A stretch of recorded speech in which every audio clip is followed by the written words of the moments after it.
This is an introduction to threads and futures in Scala.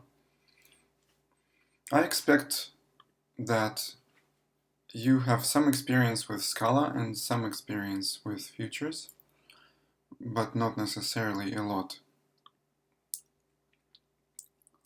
The lowest level API is the thread.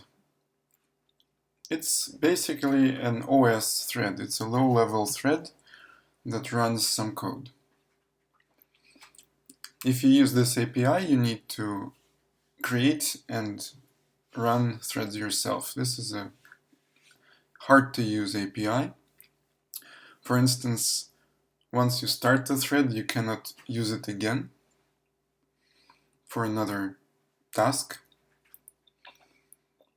You cannot create a lot of threads, only about 2000. And it's hard to write correct code that synchronizes computations across different threads. Also, if code on a different thread throws an exception, you don't see that. You cannot catch that from another thread, and typically you don't see a stack trace. So this makes it hard to debug. Plain C was essentially just as hard to do multi-threading with. Let's see how that works in Scala. In the sample code, you can open the repository. The first test I'm going to run is very simple. Takes a counter. The runnable is a function that is defined here. It will increment the counter after 1 second of delay. So this function simulates basically some computation that takes 1 second and returns a result in this global mutable counter. This is only for testing purposes. Of course, I'm not advocating using global mutable state, but for testing purpose that will be sufficient. What do we do in the test? Well, we make a new thread, and the thread constructor, as you can see, requires a runnable. A runnable is produced by this function. So T is now a thread, but it is not running. It is still stopped. So in this test, we set the counter to 0. We make this new thread, which has this task to increment the counter. Then we sleep for 1.5 seconds, and we see that the counter is still 0 after that, because we haven't actually started running the thread. So we need to do t.start. And once we do that, the thread will be running. Then we sleep for 1.5 seconds just to be sure, and then we check that the counter is 1. Let's run this test.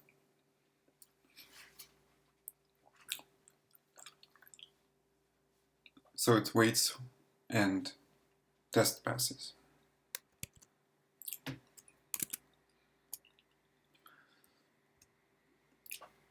To make things easier, Java presents the API of a thread pool executor.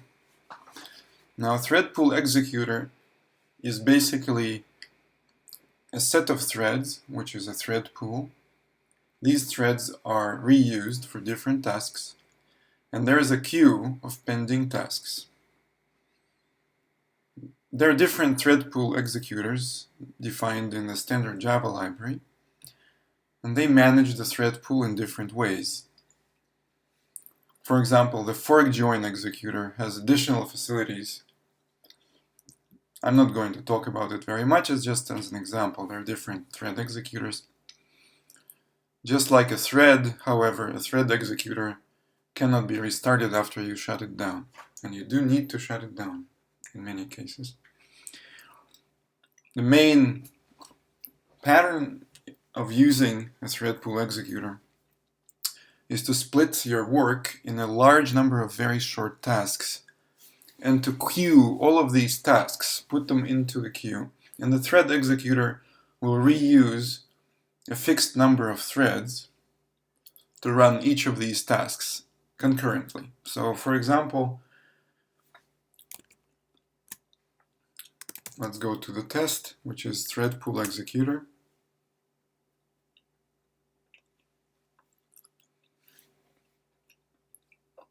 We create a new thread pool with 3 threads. So this is a library function in Java, which you can look at other functions. There are all kinds of different thread pools.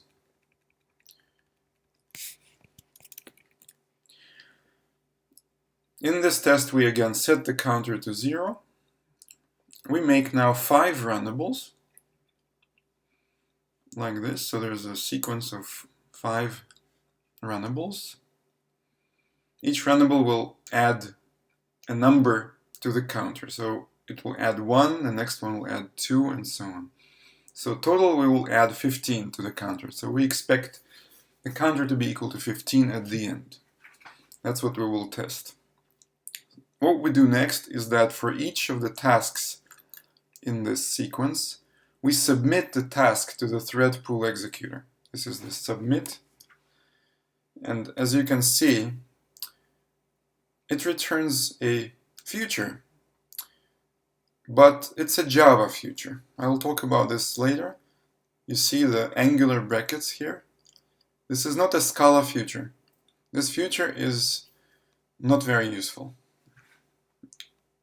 We'll not be using it. So, for example, you cannot get things out of it, wait for it easily. So we need to wait. These tasks take a second. Each task takes a second because we just simulate. Remember, make runnable is a simulation of some long computation. So we just sleep for 1 second and do this stuff. How long would that take, though, to run 5 tasks? We have 3 threads. So 3 tasks can run at the same time. That will take 1 second. And then 2 more tasks will be running the next 1 second. So it will take 2 seconds, basically. So let's wait 2.5 seconds and run this test. You'll see what happens. 1 second, 2 seconds. So it takes about 2 seconds. At first, these 2 were run. Note that they're not running in order. Not 2, 5, 6, but 5, 2, 6. So let's run it again.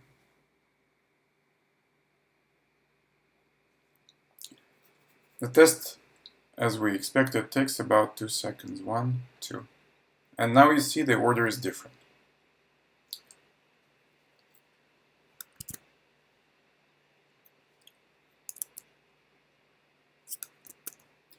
So another thing I would like to see right now is what happens if we throw exceptions in the task. So I define another function which is similar to the previous one.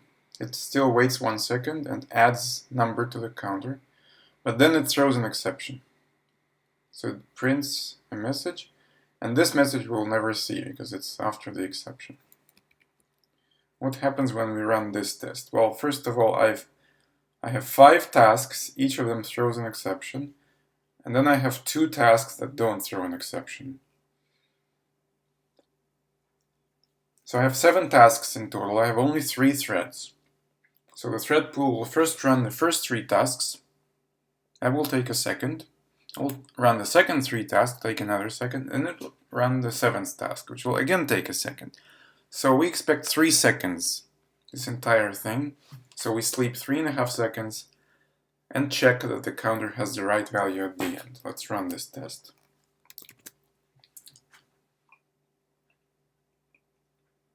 Yeah, 1, 2, 3. You see, we crashed, but we don't see any stack trace. We don't see what exception was thrown. The thread pool just goes on.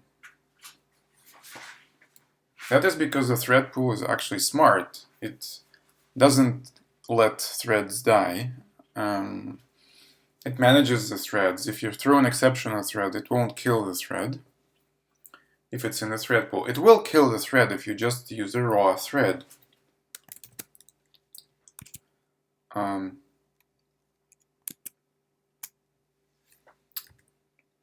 So thread pools are used everywhere. These are the backbone of concurrency in Java and in Scala. For example, you have probably seen execution context when you work with futures. Execution context is basically a thin wrapper over a thread pool executor. Actor system contains a thread pool. Apache's asynchronous HTTP client contains a thread pool. And all operations on a future that create new tasks need a thread pool. So let's look at future now. A future in Scala is a data type that represents a value that will become available in the future. This value is not yet available right now. It will be computed in the future. So if f is of type future of t, then there will be a value of type t in the future. It's just not yet available. It may be available very quickly, or it may be available in a long time. We don't know that. Future type constructor also has container semantics. It's covariant in its type. So a future of a subtype is a subtype of a future of type. It has map and flat map methods, which are typical for a container. And error handling and failure recovery features are available. If the computation that's supposed to compute this value of type t, if that computation throws an exception and fails, and the future will tell you that. You can extract that information. Finally, there is a useful class, a promise. That promise is a lower level API that you can use to create your own future values from other APIs. So for example, convert callback APIs to future. I will show an example of this. Finally, note that Java's future is not at all the same. It's very little functionality, should not be used interchangeably with Scala future. Cannot be, well, it can be converted with some work, but basically it's just a wrapper class that wraps a callback. So it's very different. It's not a value representing a computation, and it's not a container. The advantage of Scala futures are that it's very easy to work with values representing computations, with value semantics. It's very easy to work with containers. You can map on a container. You can flat map on a container. It's much easier to work with futures functionally. Let's look at examples.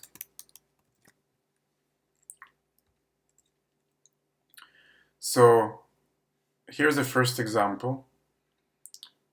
The function do computation is defined to return a future, and we do a very similar thing in this function. We simulate a long-running job, sleep 1 second, then we do some computation, print the answer, and return the answer. Notice the difference between the runnable, which was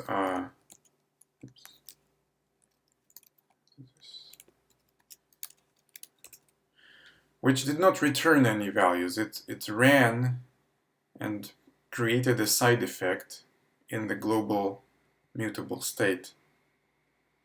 Runnable cannot return a value. And this function returns a future. It actually returns a value inside the future type constructor. Note also the implicit argument here, implicit execution context. This will be used.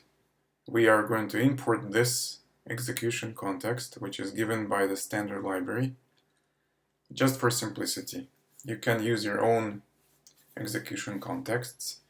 If you're using an akka-based library, then you have an actor system, and that comes with its own execution context, just actor system.dispatcher. But somewhere you need to get an execution context to work with futures. Because execution context, remember, it's just a thread pool wrapper. It's a thread pool. Somebody needs to run your computations on some threads. These threads must come from a thread pool to be efficient. You don't want to create these threads yourself every time. In this test, we create a future value. And now we try to get result out of it, of course, right? We want to get this value, this integer result.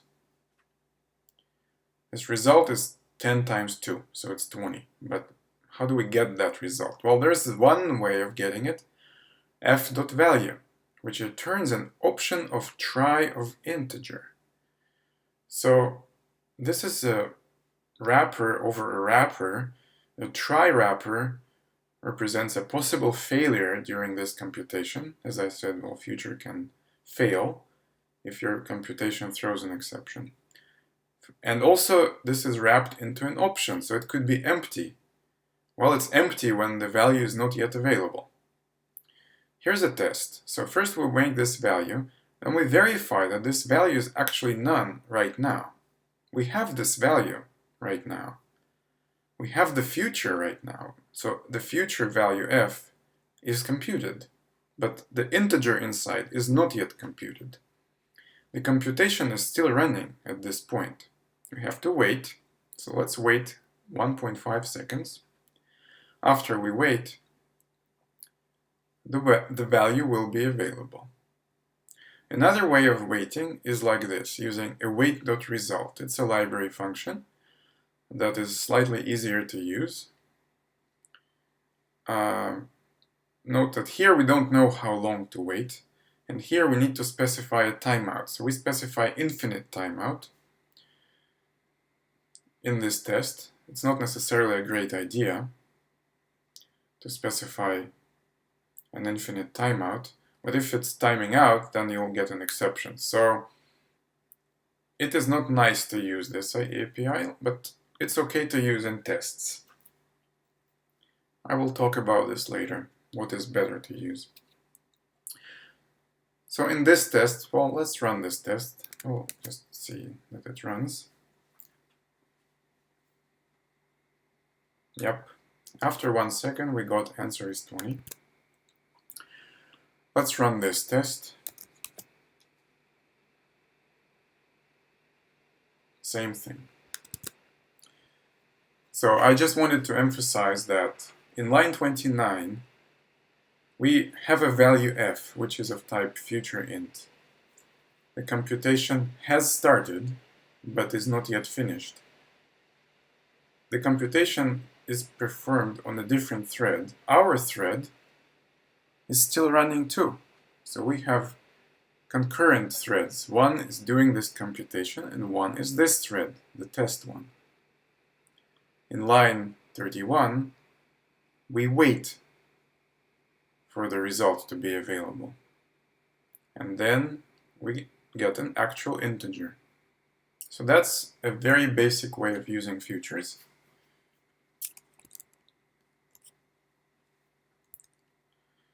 So what is the way of dealing with a future in a realistic sense, in a realistic application? Somebody has to give me an execution context first. I cannot just create a future without an execution context. Then I wrap my long computation in a future type constructor. And then I go on. The f value can be used, it can be returned. This entire code will take very little time. I'll just schedule a computation and I return f. So f the future value, means that the task was queued on somebody's thread pool. So if I return this f from my code to somebody else, I have promised that this has been scheduled, and they can wait for it if they want, or they can do something else with it. Yeah, we actually don't know when the future will be resolved to a value, when it will complete. There's no way to know with this.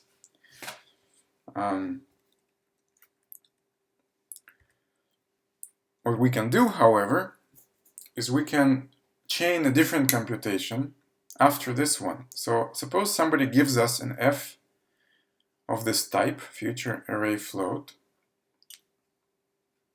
So suppose this is a result of some function, API, that gives us this. So somebody promises to give us this value.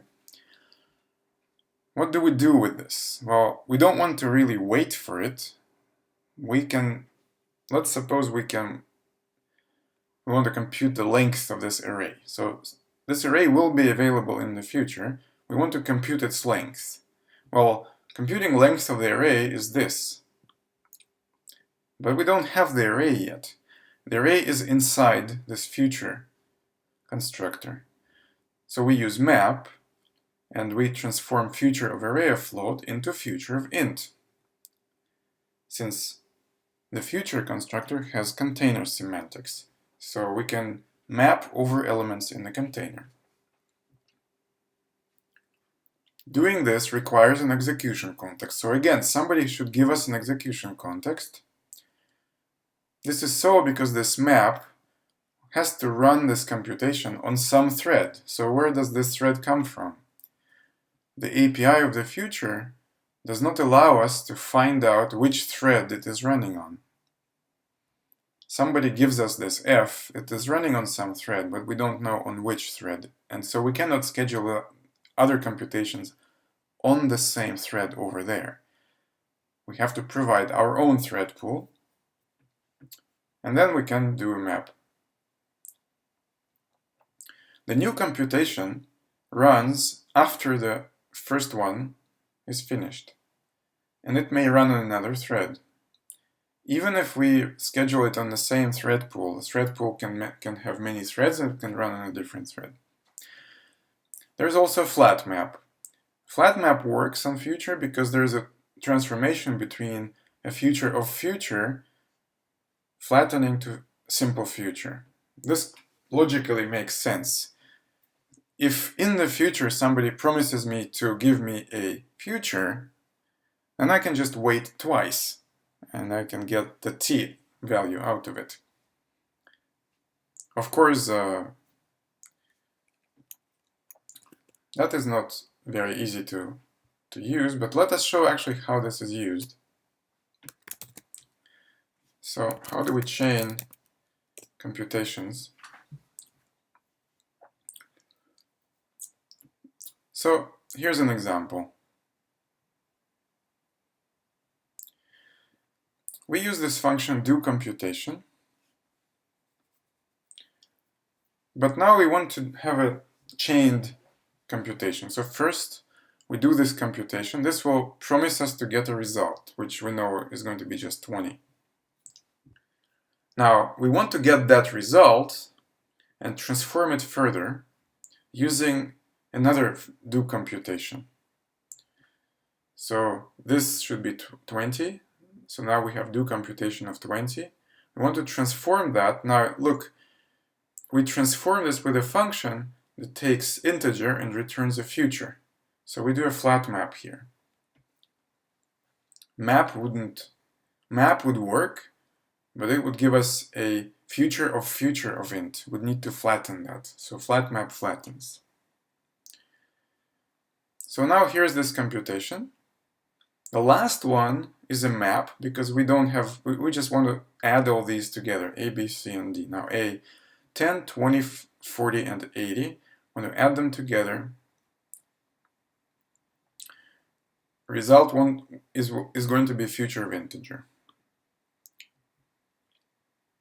And now let's think how much time this will take. Well, this actually needs to take 4 seconds because for each one takes 1 second, and we have to chain them. So this can be started only when this is finished. So there's 1 second here, then 1 second here, 4 seconds.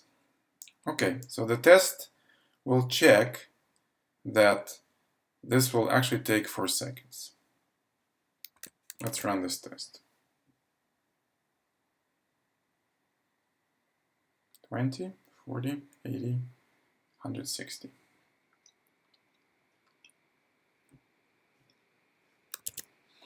A different way of doing the same test, oh yeah, and test passed, so it's 4 seconds. The result is 300. It's the sum of these 4 numbers. It's 300. An equivalent way of doing exactly the same computation is to do a for yield block. Now in Scala, a for yield block is equivalent to flat maps and maps. So let me compare these two pieces of code. They do exactly the same thing, but the second one is easier to read. So we do computation and the result is an A. Now what type is A? Is integer. B, integer. So A will be 20, B will be 40, C will be 80, D will be 160. And just like before, this was going to be a flat map. So first this future needs to be finished, then this needs to be finished. So it's going to again take 4 seconds, and the result will be A plus B plus C plus D, note integer. So the result is going to be yield integer in a future context. So the entire for yield block is within a future monad context, so it will yield a future of integer. Exactly the same computation. Let's run it. Give the same result. 20, 40, 80, 160. Note, it's exactly in order. The computation is chained. It's a sequential composition of different futures. So in this way, you see futures are composable. The for yield block is easy to read and probably the best way of doing this. Now, there's a different way that we can do computations.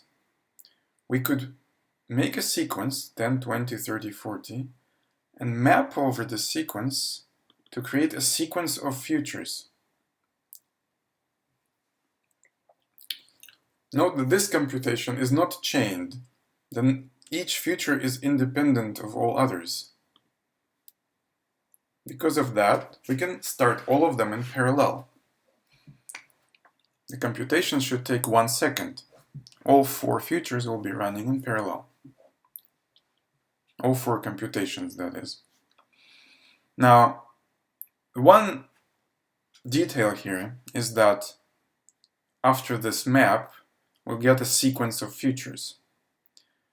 We want to wait on it, but it's hard to wait on a sequence of futures. We need to wait on all of them. We need to transform a sequence of future into a future of a sequence. There's a special method called sequence for various historical reasons. It changes the sequence of type constructors. So it transforms sequence of future into future of sequence. The method sequence is from the traversable trait. You see? So traversable trait takes a type constructor M and it transforms M of future, see, M of future into future of M. So M can be anything, sequence, option, whatever you want. That method will work. Finally, we map this result 2, which is future of sequence of int. We map that, and for the sequence we compute the sum. The result is a future of int. Finally, we wait on the result. The result should be 200.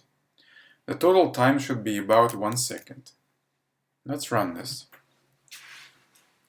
Poof! 1 second. No need to wait for one future to start another.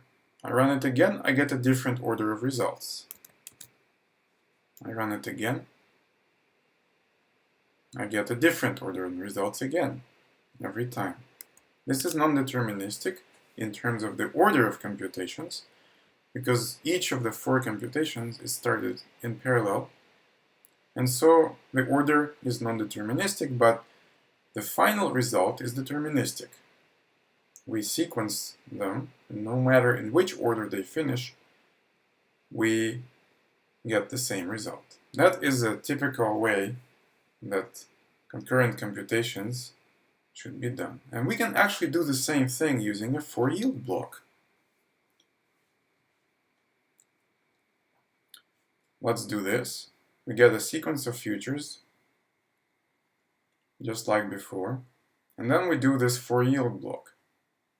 Now note that these futures do not depend on A, B, C, D, they're fixed. So this is not actually a flat map, this is a map. But we can still write it as a for yield block. And the result is going to be the same, it's going to run in 1 second. Let's run this. The order, again, is non-deterministic.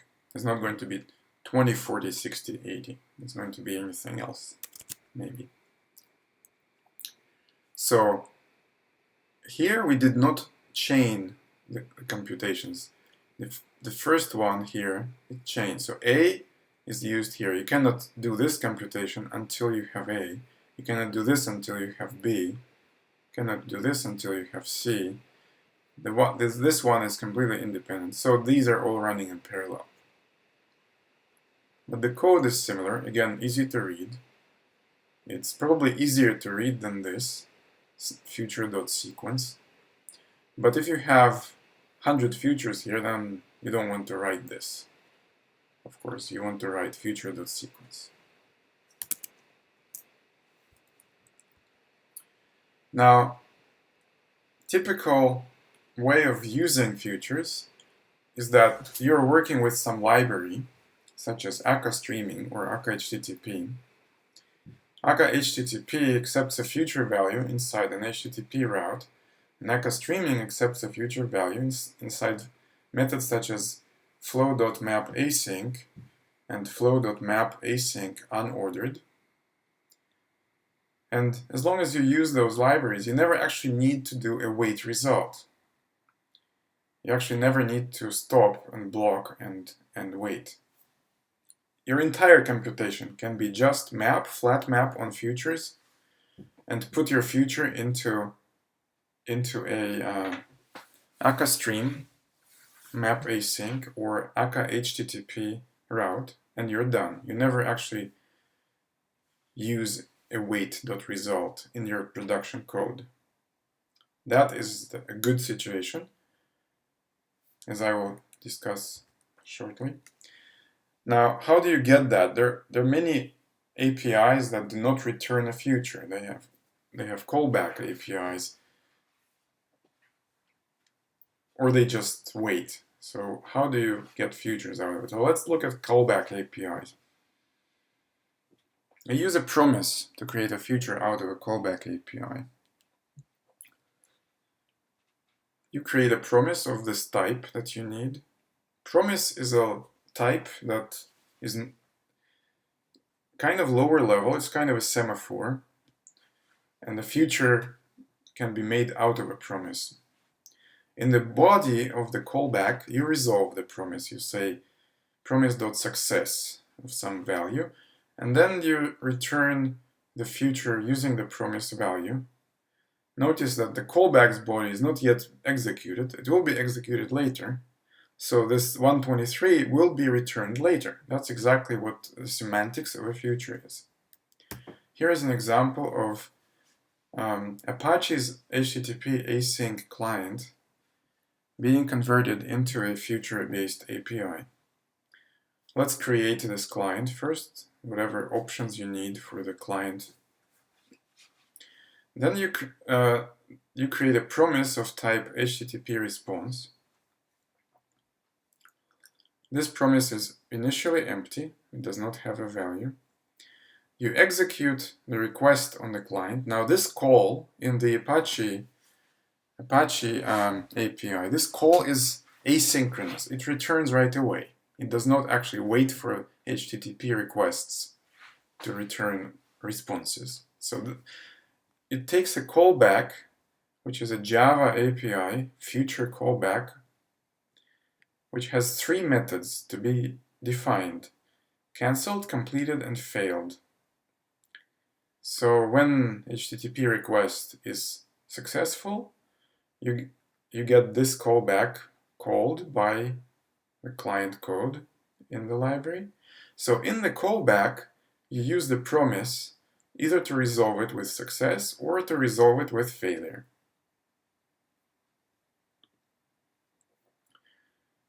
So, as I said, this execute call is asynchronous, so it will return right away. It will not actually wait for the request to finish.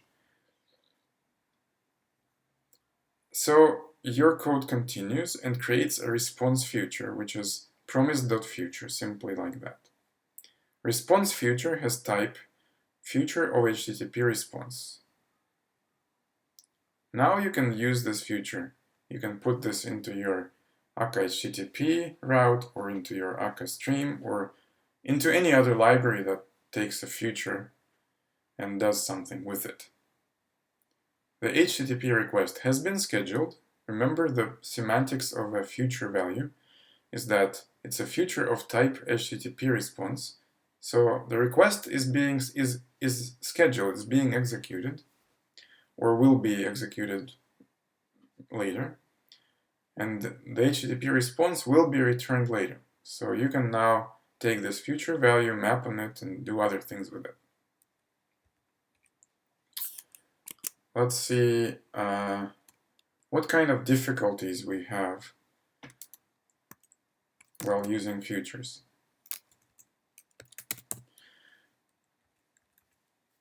So one thing that threads have is that you can't create many threads. So here's a test that will try to create many threads. 10,000 doesn't sound like many, but actually you can't create as many threads.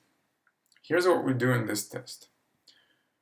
For each number from 1 to 10,000, for each I, we try to make a new thread. So we make this thread with make runnable, as I used before, and start it.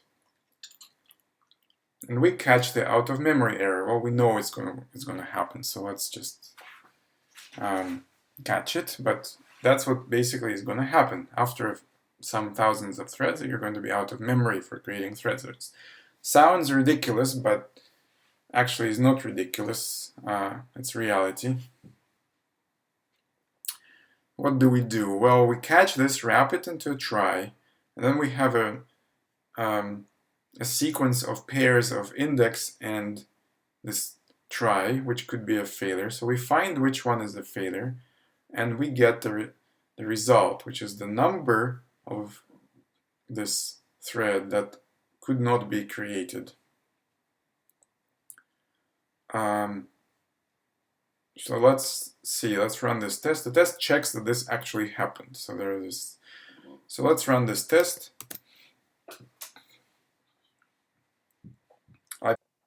So we just ran that test and we see an out of memory error. So we cannot create more than 2023 threads or so.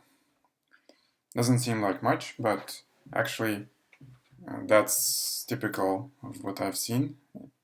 This machine, my laptop, has 16 gigs of RAM, so there is some resource that is exhausted, and JVM cannot make more threads.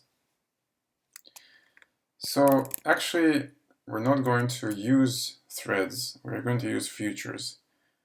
There are other gotchas, other problems that beginners encounter when starting to use futures.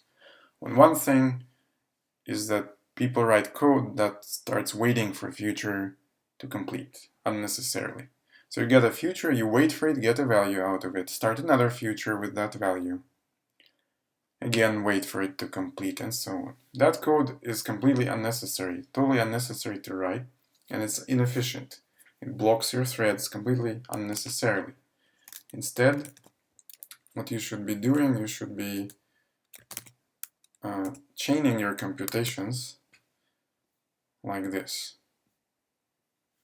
Here's your first future, you get a value out of it, then you use that to do the second computation in the second future, get a value out of it, which is exactly the same as doing this flat map, nested flat map and map.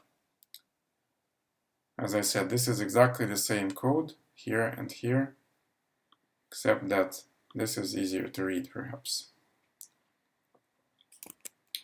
Another error people make is that they forget to wait for futures to complete when it's actually necessary.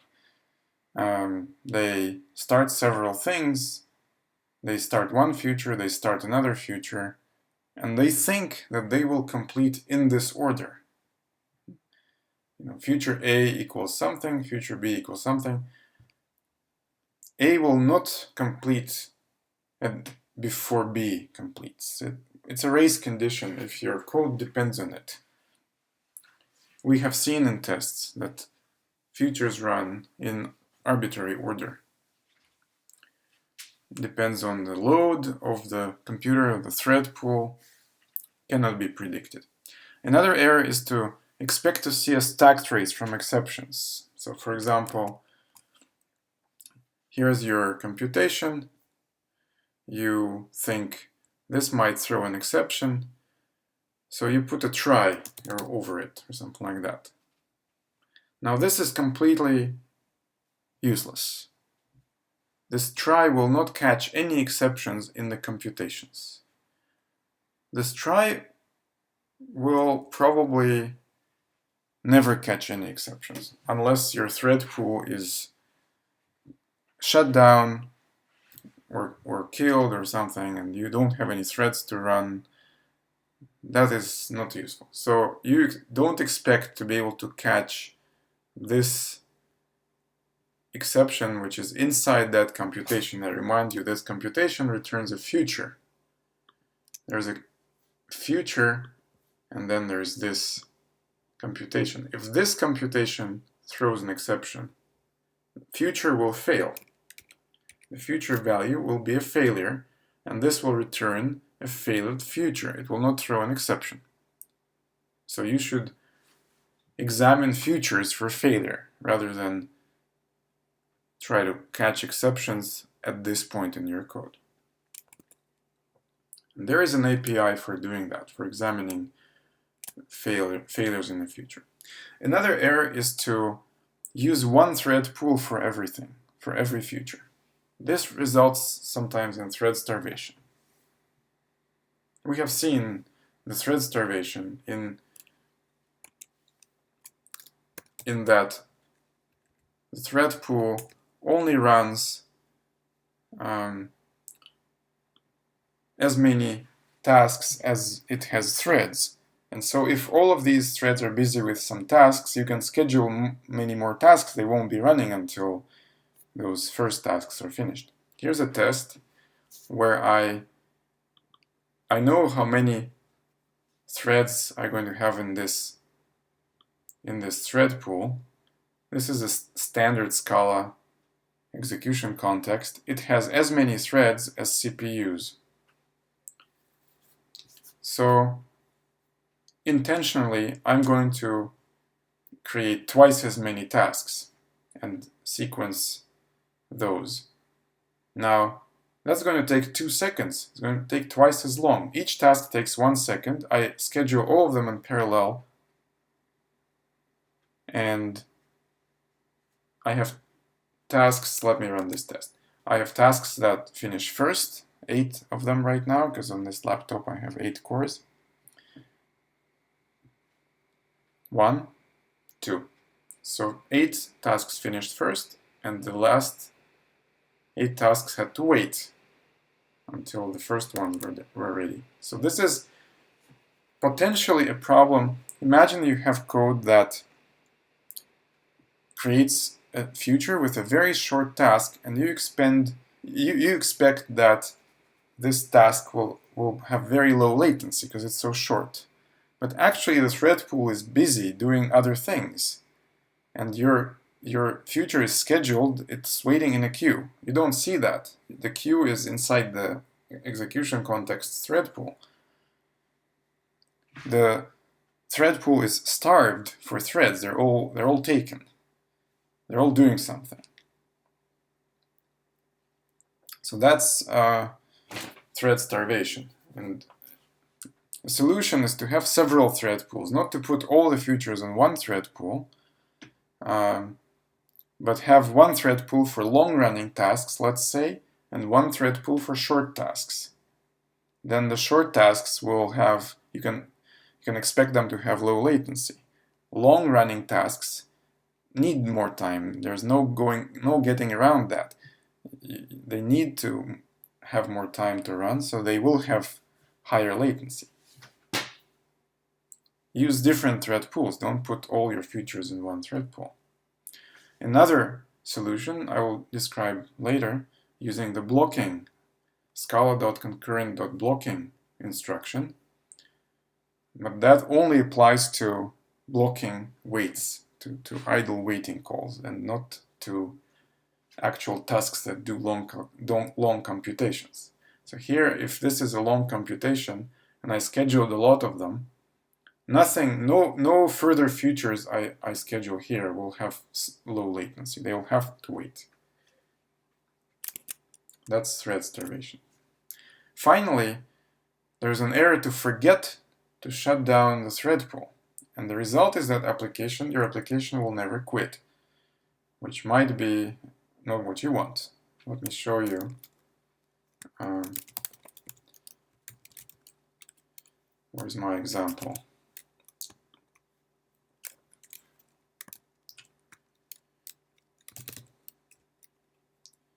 Oops, I'm looking for my feature spec. Okay, it does do computation. No, thread spec. That did make runnable. Right. Here's my example. I have an application. Remember our test? It made a fixed thread pool with 3 threads. And then I schedule 5 tasks that crash and 2 tasks that don't crash. Then we submit all of these tasks to the thread pool. Let's run this. So this was my test. The test passed. Remember? Now I make this test into a runnable application. What happens is that it runs correctly, but it does not exit. The work is done, but the application does not exit. There are still threads that are active, waiting for jobs to be run, for tasks to be scheduled. And I have to press the red button here. And then, so what is wrong? Why was it not exiting? Because the thread pool was not shut down. I need to do this. Once I do this, see what happens.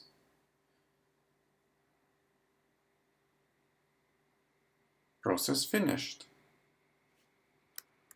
So that was my mistake. I did not shut down the thread pool. Actor systems have to be shut down because they are just thread pools underneath. I would like to discuss a little the notion of thread safe and the notion of blocking and non-blocking. What are thread safe methods? They're methods that work correctly even if you call them in parallel concurrently from many threads. Usually these methods either have no mutable state, and they're just pure functions, they can be called from any number of threads, Or they do have mutable states, but it is managed with great care. So here are examples of these methods. Atomic integer, increment, and get. Concurrent linked queue. There are other Java utilities like concurrent hash map, or Scala concurrent hash map, I guess. There's Guava from Google that has concurrent multiset. So all these concurrent data structures are designed to be thread safe. They do have mutable state. They, for example, change the value of the integer. They do have mutable state, but they manage it very carefully. So they are thread safe. An example of non-thread safe method is the mock method from Mockito. If you use that in tests that run in parallel, you are likely to get deadlocks. And that's not easy to debug because you don't see what caused your deadlock. Your tests just hang, don't print anything, and don't finish. You have to do JStack on your process ID to see what threads are deadlocked and try to guess which tests those were. And then you can put those tests in different JVMs by using the option fork and test equals true. Or you can wrap your code in a synchronized annotation if it's not thread safe. But in production code, if you do synchronized, and you most likely will lose some performance. Things will be waiting on contention. So it is best to use thread safe methods that do not need to be wrapped in synchronized. And what is blocking and non-blocking? Generally, blocking methods are those that wait. Non-blocking methods return quickly. They may schedule some long-running jobs or calculations, but scheduling doesn't take long, so the methods return quite quickly. They do not perform an idle wait, like thread.sleep or await.result. They also do not perform a busy wait, like a loop that checks repeatedly for condition and then waits a little bit and checks again. They do not perform slow input-output operations like HTTP calls with high timeout latency and so on. Thread pools are at their best when you're scheduling short tasks that are non-blocking, because then thread pools can allocate as many threads as cores, and all your cores are constantly busy doing something and never waiting. Blocked threads cause suboptimal CPU utilization, which can be seen as slowness or low throughput of your application. Here's an example of what you can do to mitigate blocking.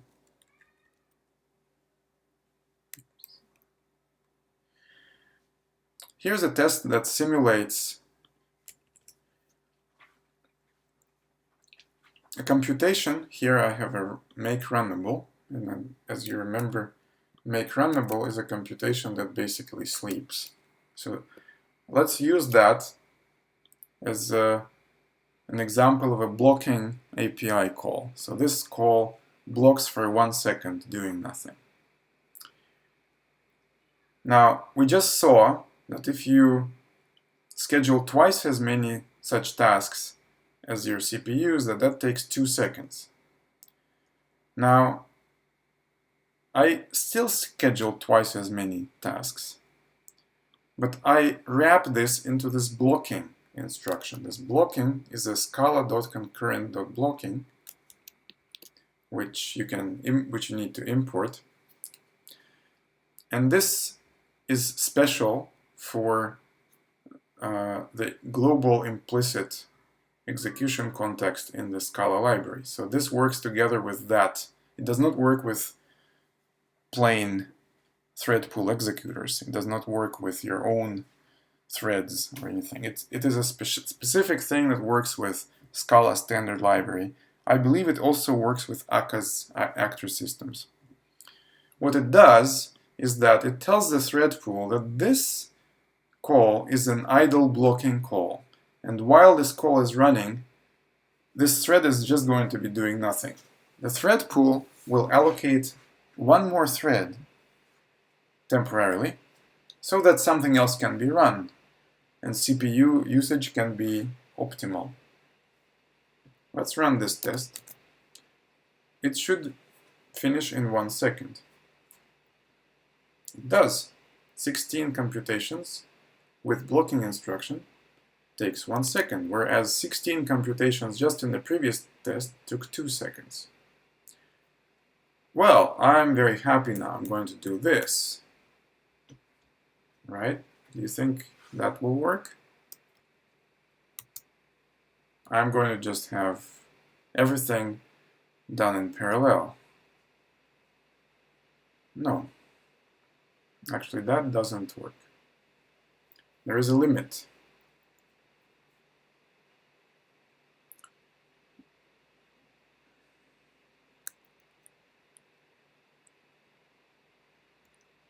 So I will stop this test now.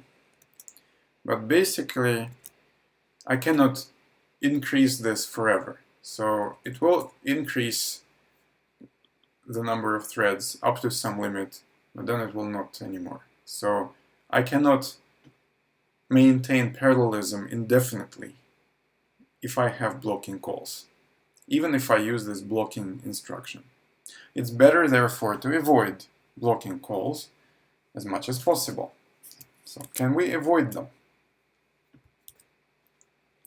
Well, we could avoid blocking calls if we just somehow get the mechanism that arriving events wake up our threads and do something. But this won't work because a thread cannot be woken up if it wasn't already sleeping. So you need to have a blocked thread in order to be able to wake up something. You can try to optimize this. But somewhere, somebody has to keep a blocked thread waiting for events. This is the only way to avoid blocking. If you need to execute an HTTP operation, some blocked thread somewhere needs to be waiting. There's no getting around that.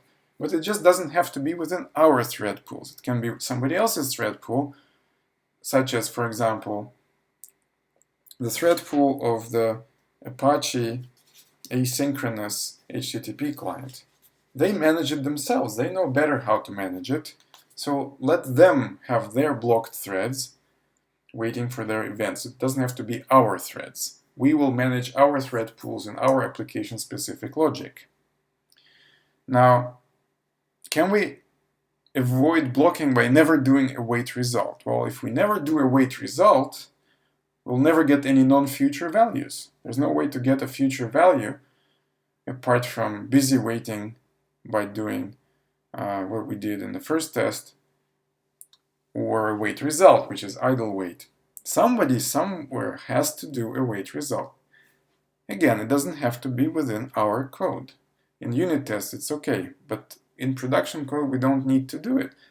If we use the right libraries, they will do a wait result when necessary in the right fashion. Our code can be very clean. It doesn't have to be blocking. Somebody will be doing this in some library, but not our code. So yes, we can avoid blocking if we use the right libraries. What if we have a third-party library that gives us a blocking call? What do we do? So we can wrap it in the future using this blocking instruction, like I just showed, and that would work as long as we don't have too many of them running in parallel. Just we saw what happens. Or we can create a new thread pool where we schedule those tasks, so that thread pool will have a lot of blocked threads where we don't care, it's all there. They will not block other thread pools that need to be low latency. Just as an aside, if you're not writing concurrent code, it's perfectly okay to block. There's no value gained if you're writing a simple command line script and you're using futures to do some non-blocking stuff, but this is not concurrent, nothing is in parallel. There's absolutely no value gained. It's only in the context of writing highly concurrent applications like HTTP services or streaming data pipelines. That's when you have high concurrency. That's when it's not acceptable to block.